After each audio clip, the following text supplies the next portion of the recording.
Can start. Hello, hello. Hello, all of you. Welcome to our session of Industrial AI and how we unlocking Europe's next growth engine all together. So, first of all, first try, is this working? Yes, it is. Great.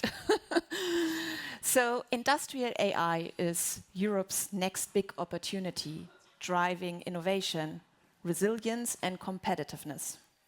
But let's start with who are we and how many are we? But we start with a little round here. So let me introduce you to Michelangelo. He is the global head of Group Smart Manufacturing of Merck.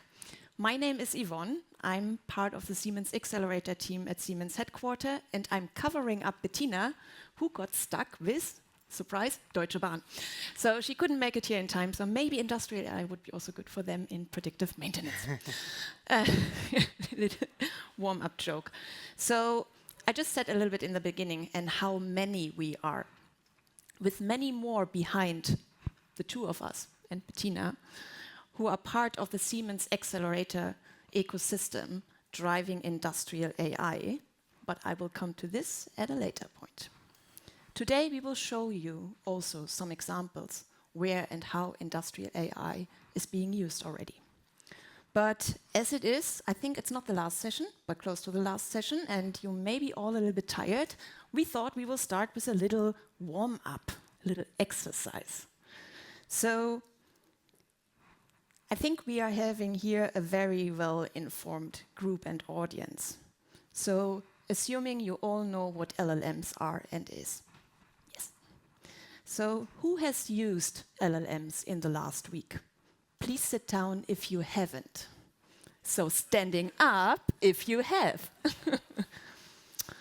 Okay, we do not have an LLM issue here. So, let's go one step further. Who has used a more sophisticated prompt, using a persona as a prerequisite? Please keep standing if you have. Ooh. Yeah? We go one stage further. Who has used an agent? Who has created an agent? Ah, perfect. So welcome you guys to our session. Yeah, that's good to see. So as you can see, you can sit down if you want. So. LLMs have become the normality of our lives in our daily usage. And they have entered the mass market. So an invention has become an innovation. But it's so funny if you forget to swap the PowerPoint, but we are getting there. So let's have a quick glimpse on what is industrial AI and why is it different. What we are all using right now is AI with its LLMs predicting the next word. What if the LLMs need to speak a different language? What if they have to speak an unknown language to unfold their greatest potential? How this can look like, please allow me to show you a quick short video.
What you just have seen is the Siemens Industrial Foundation model.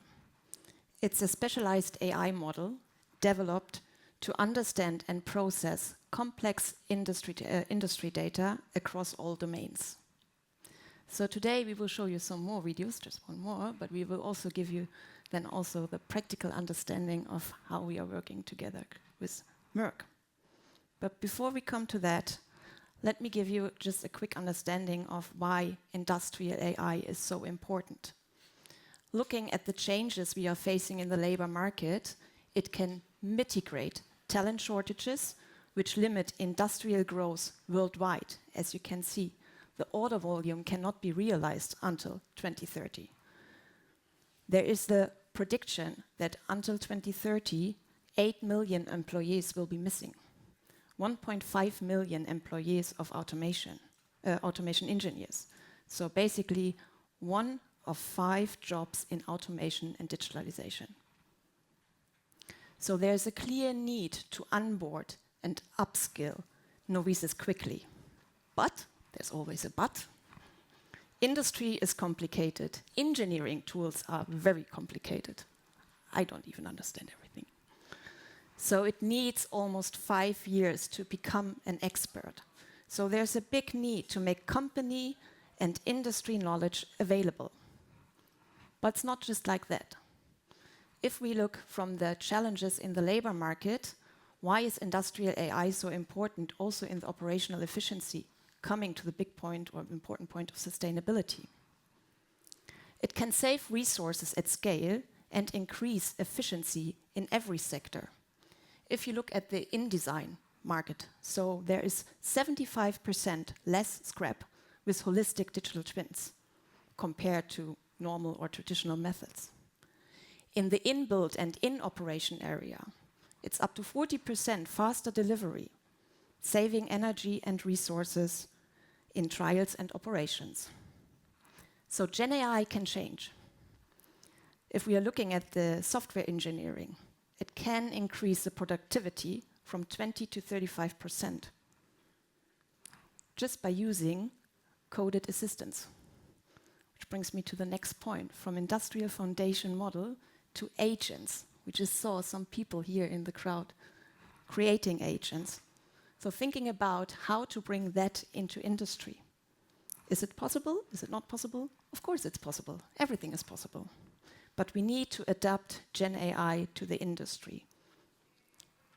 So if you close your eyes for a second and just get an imagination. Imagine an industrial co-pilot, your intelligence assistant to manage all the complexity in the engineering and automation tasks. At its heart, it's an orchestration or an orchestration agent. Your main interface, and the good point here is you are in charge. So you're always in control, deciding which which agents are active. So the human factor, which is also so important in the AI area, is included, is involved. So this co-pilot is transforming problem solvings. It's faster, it's more transparent, and empowers engineer to focus on innovation and not just troubleshooting. To give you an idea of this and how this can look like, we come to the next little video we have prepared for you.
Well, now you got a bit of a glimpse of the Siemens industrial foundation model and its agents to improve productivity by leveraging a deep understanding of the complexity of engineering language. But maybe let's explore a little bit with the audience before I hand over to Michelangelo, where you see chances and risks. Maybe if you take all your fingers, 10, and 1 is not at all, and 10 is fully, how much do you trust either of the big players in AI?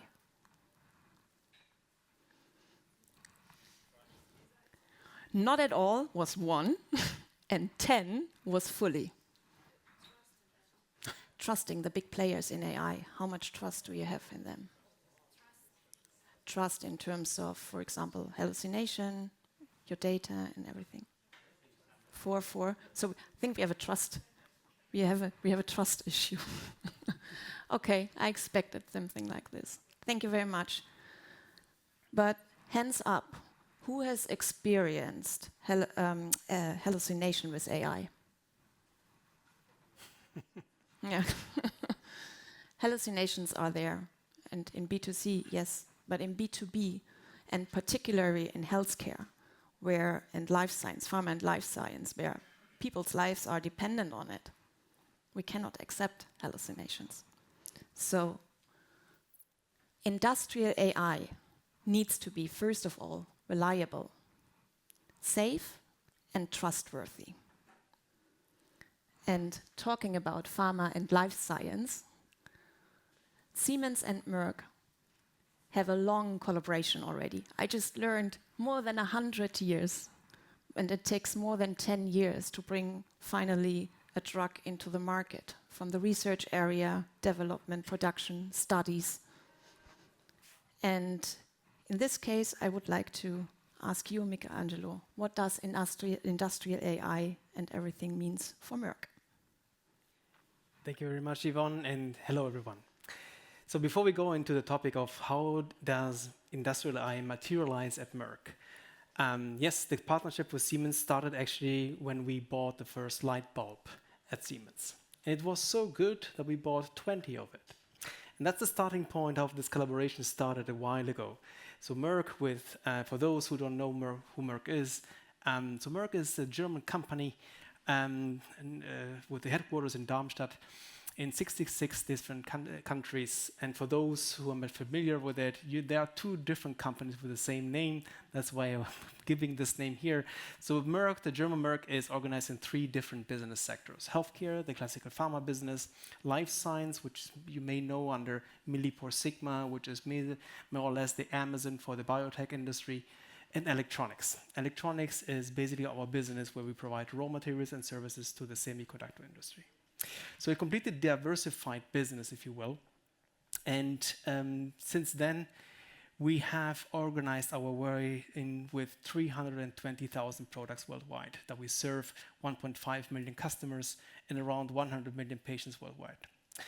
So operations for us is quite a big deal, as you can imagine, with 120 manufacturing sites, distribution centers, and so on and so on. So the footprint of manufacturing is quite a bit, with entire laboratories, research and development activities across the globe. So before answering the question about how do we use now industrial AI, I would like to start with a picture that actually is a summary of a couple of conversations that I have with some peers. Maybe because of my name, I love pictures, so I brought one for you. And this picture is actually showing you what I heard very often when people talking about digital transformation in companies. One is about silos in organization, and particularly in larger organizations. And I'm sure that you have heard about it. That makes sense? Silos is quite something that we do, but apparently nobody does. So nobody is creating up silos, but we do have. I think my free interpretation of that situation is that you are creating silos when you focus on your job, on your projects, and that you don't know how to get access to the data when someone else may need it. So you're creating data silos on the one end. On the other end, every single company that I've been talking to, regardless whether small, medium, or enterprise size, are talking about workload, time, and cost pressure. And I don't know a single person that is not complaining about too much work. And on the other end, the fear towards AI and how AI is replacing our jobs.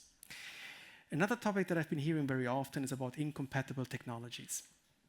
And yes, 357 years for a company for sure comes with legacy systems, and they may not necessarily work with new systems as well. We actually started with 40 different ERP systems so far. And so it's quite a bit to converge that into a new technology framework. But let me also tell you that even new technologies don't talk to each other. And the reason is because everyone is coming with its own standard. So too many standards doesn't make it any easier. The different understanding what digital is, I think we know about that, and so many buzzwords, and what does it actually mean? The big data topic, I think big data is not the problem. The problem is that it's not still locked. And one reason is this unstructured data. One of the next reasons is it's frozen information. So you know the data is there, but actually 80% of the time of so-called data scientists is about cleaning data and getting access to data. So only 20% of the time is really creating that value. And the challenge for pharma business still is the one size fits all. So how long does it take to get the product on the market for a pharma business? Up to 12 years, depending on the modality. And what's the cost of one single compound, end to end? Any idea? 2 million, oh, that would be good. Yes, 2 to 3 billion. And the probability of success. What's the probability of success that a molecule that starts in R&D gets all the way to the market? How much? 1 to 50. Oh, 50 would be high. But it's actually approximately 5 to 10%. So it's quite low. And the probability is low, not because people are sitting around and drinking coffee the whole day and don't know what they do. It's super complex. And I would like to allude on this complexity just in the next couple of slides. So first of all, you start with a lot of different compounds, and you're actually ending up of having maybe one or two. And there are a couple of steps that you need to make sure. The clinical trials, the preclinical trials, there are certainly a lot of molecules that need to be identified for the manufacturing processes from small scale to large scale, and. Lots of discussions that need to be having with regulators and inspectors to actually make sure that the drug that is coming on the market is safe, secure, and it does its job. That also means, and this is a super simplified slide, that across all the value chain and operations from R&D all the way to commercial operations, you have lots of different experiments that you have to do. Small scale, large scale, different unit operations, so manufacturing steps that need to be optimized. It's like cooking your recipe at home. And while you're doing this and optimizing all of the different parameters, it gives you the insight about what's the best quality of the product and the quantity and. Lots of data is generated. However, you can imagine all of this data is not only in one format. Different data formats across the value chain from small to large scale, but across all unit operations. And now you're getting all this data and compressing in Excel. Good luck of getting the right result. It doesn't mean it's not possible. That's exactly what we have done in a couple of years. But it's quite challenging and it's not time consuming. In addition to the internal challenges, we do have also external challenges. Those external challenges are, it's another picture, showing you here some of them. Unfortunately, still ongoing geopolitical conflicts that are affecting all of us, as we know. It's also unpredictable demands. It's challenging us in terms of cost and speed of delivery to our customers. The cost of raw materials, energy, and so on, it's going up through the roof. It's also adding the price pressure on our products. The rising quality and compliance needs. For those who are a bit more familiar, regulators are asking to actually evaluate even more when you use AI in GXP regulated environments. That actually means that you're adding work, you're actually adding more cost to make sure that when you use AI, it's safe, reliable, and secure. And last but not least, sustainability and circular economy.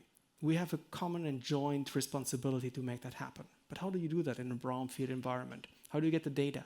How do you get actually not only the data, but the insight that they generated, especially if 90% and more of your environment is brownfield, where your manufacturing is running and you can't just stop them? So I was asking myself, how did we do this in the past? The challenges are maybe different, but we still had challenges in the past. And I was looking and reflecting myself when I was in the lab in the manufacturing area. And this is how it looked like. For those who have been maybe in the same environment, How would this environment look like today? Any thoughts? Would there be any major difference? No humans?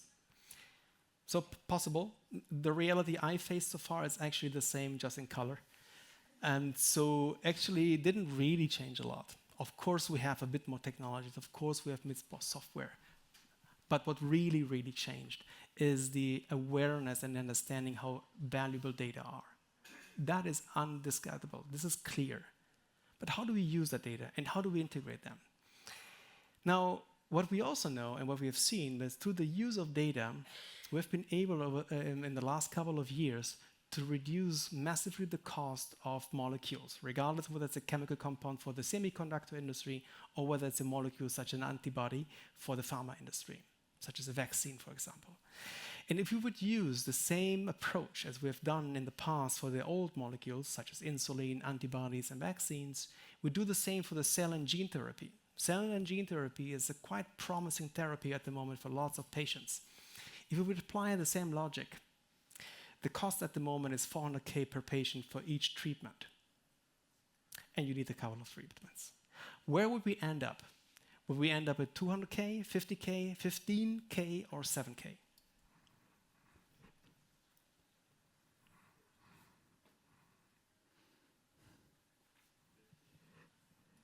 There's nothing to win, so you can just... 15? Yes, correct. 15K. It has been quite a bit that we have been able, through PAT, process analytical technologies, Excel, don't forget about Excel, and a couple of analytical exercises like design of experiments and so on. These are data-based exercises that we've been able to actually use it. Automation, robotics, all of that plays into this.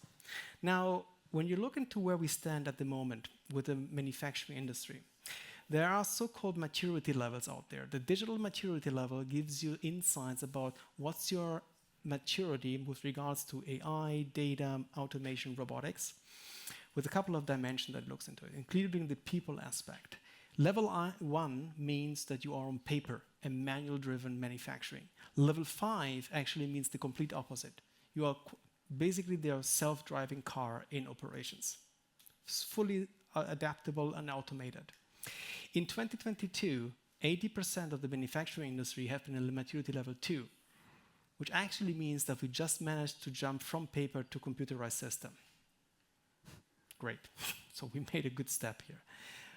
And you only see that 4% started to connect those systems, so you get end-to-end transparency and visibility of those systems in 2022.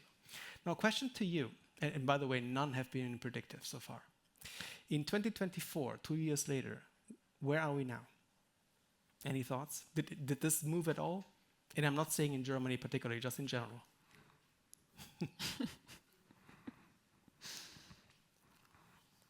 There is some movement, which is a good sign. However, the majority is still in level 2, and we got a massive increase in level 3, which actually means companies are massively investing into connecting the systems and getting the system into the cloud. And the first movers we see also into predictive. Not sure about everyone is like not in pre-digital anymore. I'm questioning that. However, we do have some movers also in prediction. Now, if you want to move into this field, what I've also heard is lots of use cases and they're not scalable. We're actually in the so-called pilotitis or pilot purgatory. We're not actually able to scale and to execute on those scaling. Why is that? So when I look at this, what the challenge is that we're always talking about AI, industrial AI or Gen AI and the advanced capabilities, but nobody really talks about IT-OT convergence. IT-OT convergence, anyone familiar with IT-OT convergence? OT stands for operations technologies. Basically, every single pump, every single balance comes with its own software. Who owns that software? Is it IT departments? Good luck with that. Who owns the cybersecurity of that software? How do you get the data from that equipment connected to your IT infrastructure in a safe manner so that from level 0 of an automation pyramid, it goes all the way out to the cloud? How do you structure the data? How do you get the ontologies? How do you get the knowledge graphs into it so that you can scale any use case across the network? So that you don't have to redo the whole work every single time and restart the learnings. So basically what we learned is that you have all of those aspects that you see here from the IT/OT layer, data, advanced capabilities or advanced data analytics, and then you start building the predictive layer. Throughout all the dimensions, you have the people and culture aspect. So people first. We know that technology is not the transformation. It's us as humans making the transformation possible. Technologies are just enabling. So how do you get them along? What are the new skills that we all need? Does everyone need to be able to make an agent, or that's particular skills that we need in certain roles? So I showed this slide here to our executive board, and you can imagine the emotions behind that slide was quite intense, because I told them that the foundation will be very expensive and there is no MPV. And the reality is that this is exactly what is stopping us in scaling AI.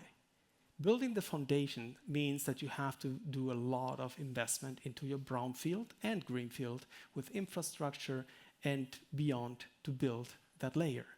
Once you have the foundation done in a scalable manner, you start building your digital transformation and smart manufacturing.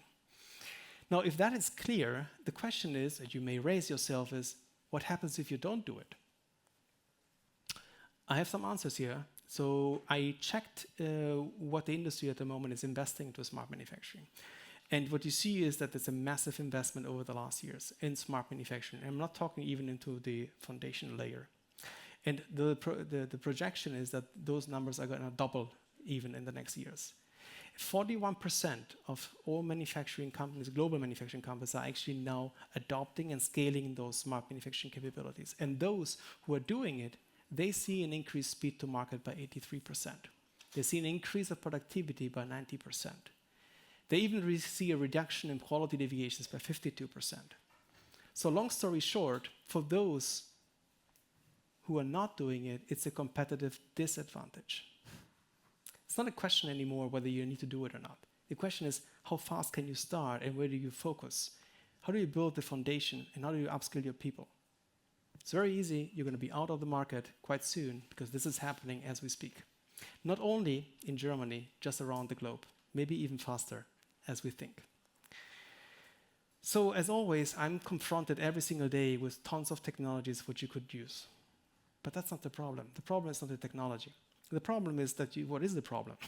What is your business challenge in operations or in the labs? Where are you losing money? Where are you slow? What are your customers saying? What are the new modalities? What are the conflicts that you're facing that you need to be addressed? And where can data help? And advanced analytics. And that's what needs to be done, a clear exercise in analytics for your business. And that ends up in understanding what needs to be done. We have done this exercise quite intensively so that we identified the need of not only investing to this massively, but it's now an executive program sponsored by the board. So that's a top-down and bottom-up approach that we have of Merck across all sectors. This is the one that I lead across Merck.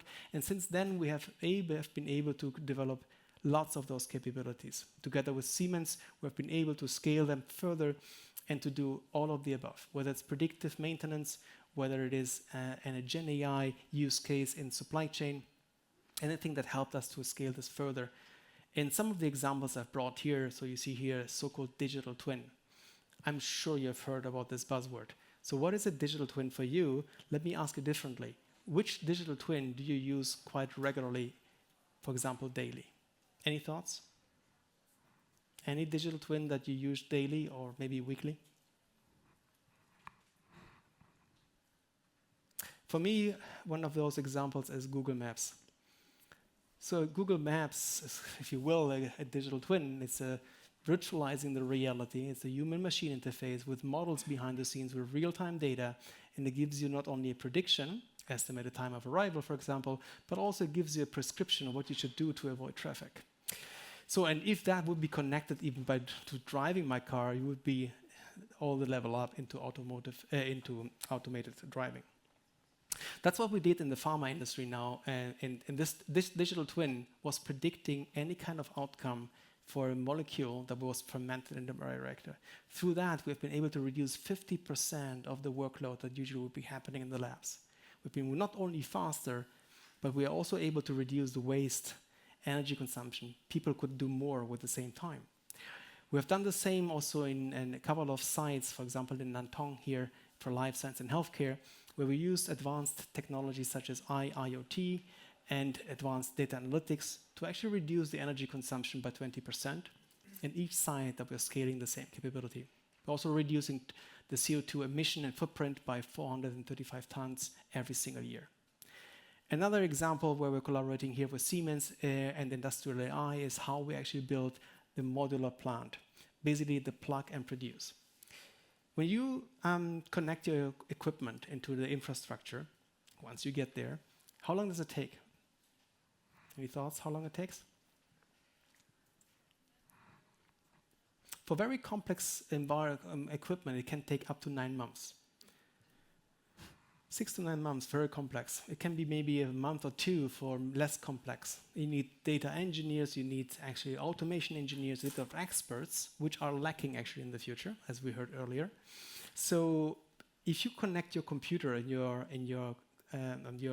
printer to your computer, how long does it take? It's quite quick, right? You would not expect it would take 6 months. This is not a reality in manufacturing, but that's exactly the ambition. And that's what we did. We created a so-called driver, MTP, Model Type Package, is a driver that is an industry standard that we developed together with Siemens and other consortia that we're able to connect this equipment now within hours. This is a massive change. Imagine now you have a standard that you connect any equipment, massively speeding up the integration of your equipment. With 120 manufacturing sites worldwide that needs to be connected to get your data with all of your use cases, that's the one that accelerates the most. And it also not only gives you faster time to market, it's also reducing engineering efforts, increased flexibility, and it reduces, again, carbon footprint by 30%. All numbers that we've confirmed internally at Merck. And one of the biggest challenges is always the same when you're transferring knowledge from one side to another. When you are transferring knowledge means you're developing something in R&D, a cooking recipe, if you will, and transfer that to somewhere else around the globe that needs to be done on a large scale. Good luck of getting the same result. Different technologies, different people, different understanding to this process, which I've never seen before. And then there's so much tacit knowledge that is not explicitly written in those documents. How do you get this transferred so that you can reduce all of the rework and lots of failures that needs to be adjusted, and it's all money and time that you're losing. That's what we're doing here across pharma and other industries together and Siemens to collaborate with knowledge graphs, industrial AI to make that a one-click tech transfer. With that, I hope that I showed a bit how it materialized at Merck and how we do look at AI, industrial AI, and those advanced capabilities not only as a technology, but as a true enabler of your business to stay competitive and resilient. And that only happens when you start thinking about your business needs needs to be addressed not only alone, but in an ecosystem of partners. Thank you. Thank you, Michelangelo. Thank you for guiding us through the importance of smart factoring, of why and how we need industrial AI in order to speed up things. I think that's a good keyword, speeding up. Brings me to a next question and the importance of the industrial foundation model, which will leverage your business and speed up your business very much. But not critical, but a question to the audience. Why is the industrial foundation model built in Europe? Knowing which challenges we are facing. First of all, Europe seems to be a little bit stuck between these two giant AI powerhouses, China and the US. But I think the second, and that's the more not worrying part, but we face the pressure from the regulations with the UA Data Act and the AI Act. The question could be maybe a little bit more deregulation if you want to stay competitive. But with these acts and with these giants in front of us, we should ask ourselves, shall we give up? Does it mean that we give up? What would you think? No, we are not giving up. It means Europe needs to stand up and Europe needs to build its own future. How this can look like, you can see here on this picture. This is a groundbreaking data alliance, which has been built together with Siemens. So Europe is the cradle of industrial domain know-how. We need to train the industrial foundation model together on those data. We need data. With data from our champions, big or small, doesn't matter, in Europe. Because beyond this data alliance and what Michelangelo just has described from Merck and from Darmstadt, there are hundreds of partners in the ecosystem of industrial AI and in collaboration and co-creating. And co-creating, I think that's the message I would like to give to you here today, to the audience, is to join us, to be part of the accelerator system and to become, most important, a part of shaping the future of industrial AI. Having said this, before we come to some Q&As, we still have some time left. The most important question after each session here: what is the next step we have to take to break down the wall to build AI for Europe? Any suggestions? No. Sorry? I mean, maybe more lobby to the politics to change. So it's a political question, right? So mostly somehow influence the politics. Innovation industry is super fast. More regulation is not really helping there, right? Yeah. Yeah. Any other suggestions? What we need to break down the wall? I would like to give you 2 words here with this. What we need is, first of all, data in order to speed up the innovations and in the industry. And we need trust. Trust into the systems, trust that what is happening with our data. So at the moment, lots of data lakes will be existing in the future. And we can all do it together and speed up the industrial AI. So thank you for listening to us. Thank you, Michelangelo. Thank you, Yvonne. And we would come now to the part of, if you have any questions, please raise your hand. Oh, we have a hand over there.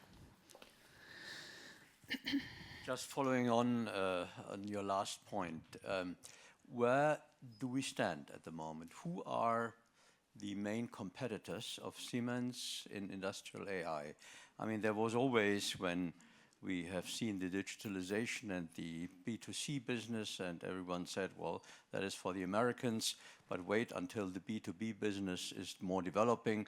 That's where then the European opportunity arrives. Is your main competitor Amazon, Google, Microsoft? Is this SAP, Oracle? Who is competing worldwide with you on the solutions you are offering, not only to Merck, but hopefully for hundreds of thousands other clients? You just mentioned everyone who is on the competitor list. Let me try to answer it properly, because I'm covering up here today. Got informed 10 a.m. this morning to do this. So, but maybe, but you just mentioned them all. But I think it's what we see is that we have an alliance of all of them. So we are working also closely together. So it's not really who is now the benchmark or the number one. There is something that I would like to add here. So I remember a couple of years ago, there was a question, will Google take over from pharma at a certain point? Today, I still didn't see Google happening, and neither Amazon, who also tried. And that's because you need certain domain knowledge on certain topics. You might be good in technologies, but domain knowledge about how do you actually do pharma. There's tons of knowledge, domain knowledge, which is the same is true for Amazon services and other topics. The question is then, as you said, Yvonne, is the collaboration. How do we make this happen? Because we all depend from each other on certain aspects that we are not the best in. So that's why the question is always, do we build, do we buy, do we license? How do we partner up with whom? And I believe beyond technologies, it's really about the mindset that you bring. And the mindset that you bring in the collaboration is way more worth than the technology itself. Why am I saying that so easily? Because even if you invest in technology, but you don't have the mindset of co-creation, you will fail, for sure. And it gets very complex into processes, and we are so good in processes, and so many governance bodies, and so many alignments that we need before we get started. The can-do mentality, let's do it, let's try it, let's learn, let's do the failure mode, and let's see what's going to happen. There are not so many partners out there who are having this. And there are not so many companies who also would be willing to go through a learning cycle. However, we all believe digital is something that needs to be perfect straight away, although it's a learning cycle, which I usually say is like riding a bicycle. Buying a bicycle doesn't make you a rider. It takes time, and it will need to learn, and it needs to be adjusted to your business. There are certain aspects that the technology that you can learn quite quickly, but how do you apply that to your business processes and transformation? So it needs a partnership that understands each other's language and translates. So that's why I believe the right partner with technologies in their hands will be helpful with the other company with the domain knowledge of what needs to be done. And that is a true partnership. And also in Siemens, to sum this up, our thought leadership is in industrial AI. So we want to be the leader in the industrial AI area. And collaboration and co-creation is most important. We have four. Oh. But this gentleman was, I think, okay. I have already a micro, so I maybe start. Sorry. Yeah, good question. Maybe a little bit go under the hood. So industrial AI. So I'm Max. I'm from Bayer. We're also doing these kinds of things. We're building agents.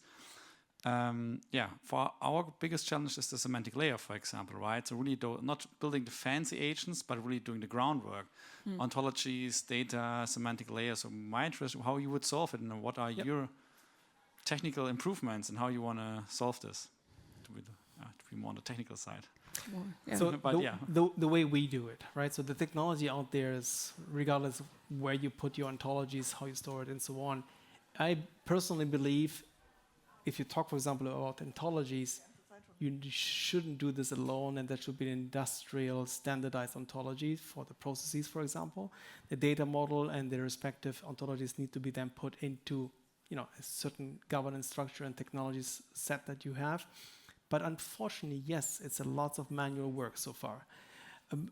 And there's nothing you can do rather than investing into this foundation. But it will pay off, as we know.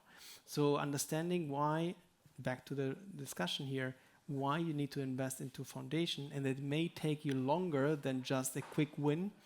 And people are always looking for quick wins, but this is not a quick win. Ontology is something that will pay off later. So you'd have to do both, I believe. And I've not seen something so far that accelerates massively the building of ontologies, respective data models. There are technologies out there like Palantir and others who are a bit stronger in building those data models. Questionable whether that's exactly what you want to do and what you need, but yes.